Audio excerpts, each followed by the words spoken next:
Hey everyone, Midits here. 1 year ago, I made a video rewriting the multiverse saga. While I had fun making that video, I kept thinking about this idea. Now, I have some different plans for tackling this era of the MCU, so I hope you all enjoyed today's video, and let's get straight into this.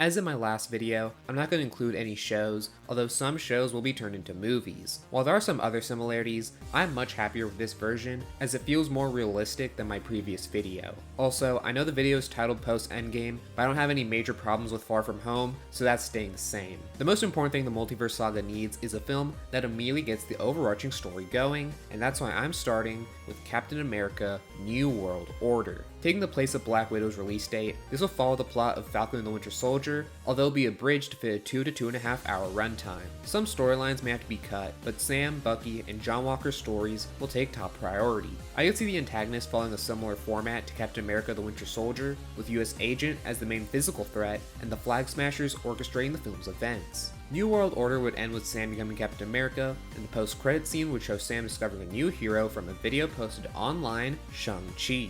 I'd also introduce Yelena in this film, who'd be working under Val. While she won't have a major role, she'll become more important later on. This will also set up the second post-credit scene, which will show Val also recruiting US Agent. I won't say much about Shang-Chi and the Legend of the Ten Rings, since it's going to be mostly the same, but here's a small side tangent. I won't have a Black Widow movie, but some of those characters will appear. Red Guardian could be mentioned in New World Order by Isaiah Bradley, and I'd have him take the place of Abomination's cameo in Shang-Chi, joining tournaments for some side cash. His appearances prior to Thunderbolts won't be as large as the Black Widow movie, but to be honest, Thunderbolts does a lot of heavy lifting when it comes to making these characters compelling. The only other change I want to mention is the post-credit scene with Wong, Carol, and Bruce. Sam would also be there, and Shang-Chi would be formally accepted into the Avengers. Next up is Loki, and while I want to keep the same general plot, a lot has to be changed to fit 10 hours worth of story into one movie. Since it's replacing Eternals, imagine that's roughly the same length. Unfortunately, that means I have to cut a lot of season 2 to make it work, since I don't have any space to make a sequel. This movie is really important, as it will act as a lore bible for the multiverse saga.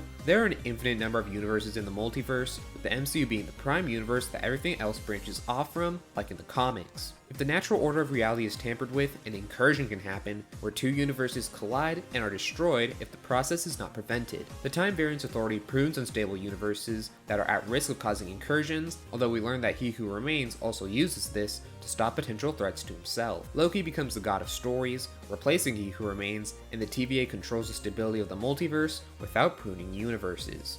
I honestly have nothing to say about No Way Home. I could talk about minor changes, but none of them change the trajectory of the overall saga. So let's move into 2022. Doctor Strange in the Multiverse of Madness is going to be a lot more aligned with earlier concepts for the film made by the original director Scott Derrickson. Instead of Scarlet Witch being the villain, she and Doctor Strange will be working together to discover who's behind recent attacks from other universes. The villain will be Nightmare, a powerful entity that feeds off of people's dreams, who was originally planned to be the villain for this movie. He will tempt Wanda with dreams of Vision still being alive, and similar to the actual film, we learn that dreams are visions into other universes. This would parallel some backstory that was planned for both the first and second Doctor Strange movies, but was cut, where Stephen lost his sister in an accident when he was a kid. While she struggles initially, Wanda rejects Nightmare's attempts to control her, and the two of them defeat Nightmare. In the post-credit scene, however, Stephen learns that the multiverse is far more unstable than he previously believed. Reality is slowly reaching the end of its life cycle, and if the heroes don't do something soon, everything dies. Following that is Thor: Love and Thunder, and while I could rewrite this movie to be completely serious, people like Thor Ragnarok. The problem with Love and Thunder is that Taika Waititi co-wrote the film, while Ragnarok had other writers. Waititi didn't have full creative control,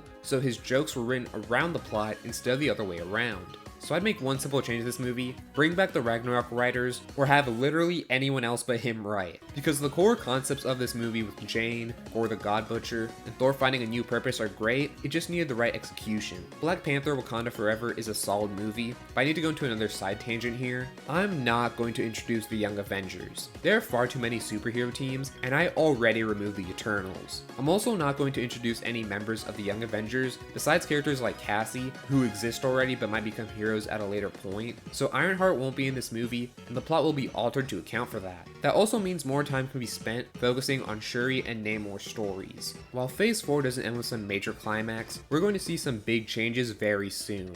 Going into 2023, Ant-Man and the Wasp: Quantumania is a movie that needs a lot of fundamental changes. Scott and Cassie end up in the quantum realm, albeit separated. Scott quickly meets Kang, who's captured Cassie, and will only release her if Scott gives him the technology needed for Kang's ship. Ant-Man and the Wasp work together to get experimental equipment from AIM, the antagonist organization from the first film. The bulk of the story will be a heist, like the previous entries, as they steal the technology they need and attempt to run away with it. After escaping from AIM, the two of them head to the quantum realm. After Cassie is freed, however, they learn of Kang's plan to take over other universes. So they stop Kang, leaving him trapped in the quantum realm. While Kang is stopped, Scott's life takes another turn in one post-credit scene where he's suddenly kidnapped in a back alley. Scott then walks out, completely unscathed, and continues with his day. I don't really have anything to say about Guardians of the Galaxy Volume 3. Regarding the futures of these characters, Star-Lord will definitely return, but I'm fine ending the stories of the rest of the Guardians here, although they can maybe cameo in Secret Wars, and I can see them coming back for cosmic storylines in the next saga. This is the movie that has the biggest changes, because this will fundamentally set the course for the rest of the saga. That film is Captain Marvel: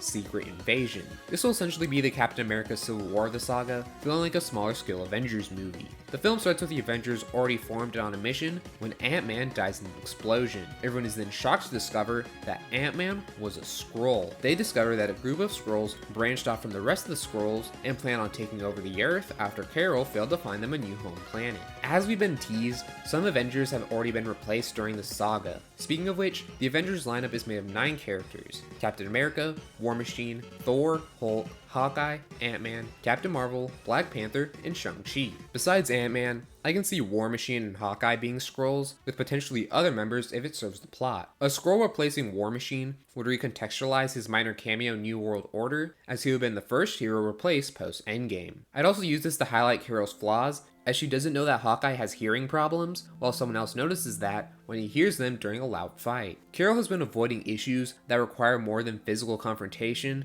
such as the Skrull issue, properly communicating with the Avengers, and reuniting with Monica, 2 of those we saw in the real-world film. Using DNA collected by Nick Fury in the aftermath of the Endgame battle, the leader Skrull named Kl'rt becomes the Super Skrull, gaining the powers of the Avengers. This is a distraction, however, as a fleet of Skrulls create a wormhole to invade Earth. Captain Marvel closes the portal, but she is sucked into a rift in space created by it, causing her to disappear. The Skrull invasion was stopped, but it wasn't a perfect victory, as the world enters an even greater state of unease. The first post-credit scene shows Carol waking up in a lab, which is quickly revealed to be that of the Fox X-Men. Beast tells Carol that she came into contact with someone when she arrived in their universe, and that it has affected both of their powers. That person was Rogue. Next up is Deadpool and Wolverine. After messing with the multiverse, trying to join the Avengers and work alongside Wolverine variants, Deadpool gives up and tries to live a normal life. He tries to join the X-Men, with members of the X-Men vaguely alluding to the story set up by the last post-credit scene, while trying to get Deadpool to leave.